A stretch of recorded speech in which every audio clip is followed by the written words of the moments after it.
Are you updating your old blog posts? This is one thing I see most creators not doing, and they're honestly missing out on a ton of traffic.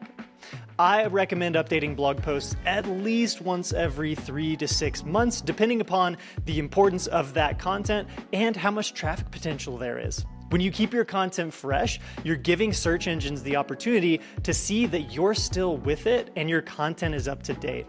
Andy, what are some of the things you should look for when you go back and update your old blog posts? Now, the number one thing that I look for when updating blog posts, it really depends on your niche. Now, for example, I have a photography blog and new cameras come out all the time. So I have to go through my old posts, add new cameras, update specs, new technologies change, things like that. That is an important thing to go back through and actually update your blog posts because you'll quickly become outdated and Google will actually start to rank your blog posts lower. The second thing you're going to want to do in your old blog posts is add internal links. So you're constantly publishing posts.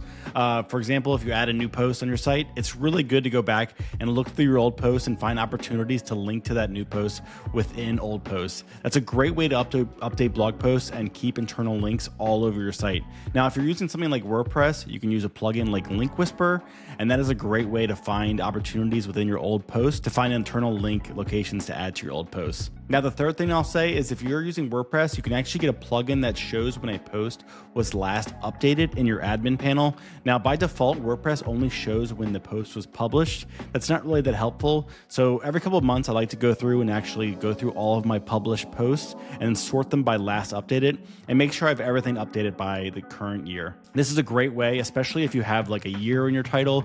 You don't want old content that says, this is the best camera in 2022. You want to go through and actually update that for 2024 and manually do that. You don't want to automate it because Google will know the game you're trying to play. Now, what other tips do you have, Ryan? The last pointer that I'll give is that if you notice your rankings change and you are suddenly getting less traffic to posts that used to do really well for you, that's a signal that Google's sending you that you likely need to update your content. And there's a lot of things to take into account here, right? Publish date, freshness, making sure you're mentioning everything that's most relevant to this particular moment in time.